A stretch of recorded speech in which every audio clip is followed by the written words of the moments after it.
Pourquoi il est très important de relire le verset du jour après la messe? Après la messe, le vrai travail commence.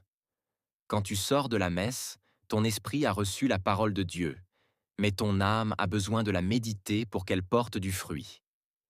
Écouter la parole, c'est comme planter une graine. Mais relire et méditer la parole, c'est arroser cette graine pour qu'elle grandisse dans ton cœur. Beaucoup de chrétiens écoutent la parole de Dieu à l'Église. Mais à peine sortis, ils ont déjà tout oublié. Écouter la parole, c'est bien, mais méditer la parole, c'est mieux. Parce que quand tu écoutes seulement, la graine est semée. Mais quand tu relis et médites, tu arroses cette graine pour qu'elle porte du fruit. Le semeur sème la parole. Mais chez certains, le diable vient aussitôt enlever la parole semée dans leur cœur. Marc 4, versets 14 à 15. Quand tu relis le verset du jour chez toi, tu montres à Dieu que tu prends sa parole au sérieux, que tu veux la comprendre profondément et la mettre en pratique.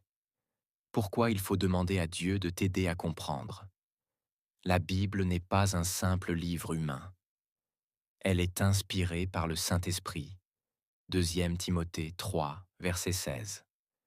Sans l'aide de Dieu, tu peux lire sans comprendre, comme l'eunuque éthiopien dans Actes 8, versets 30 à 31. Comprends-tu ce que tu lis? Il répondit, comment le pourrais-je si quelqu'un ne me guide? De la même manière, le Saint-Esprit est ton enseignant. Quand tu pries avant ou après la lecture, tu dis à Dieu, Seigneur, ouvre mes yeux spirituels pour que je voie ce que tu veux me dire aujourd'hui. Et c'est là que la parole devient vivante dans ta vie. Elle te parle, te corrige, te console et te fortifie.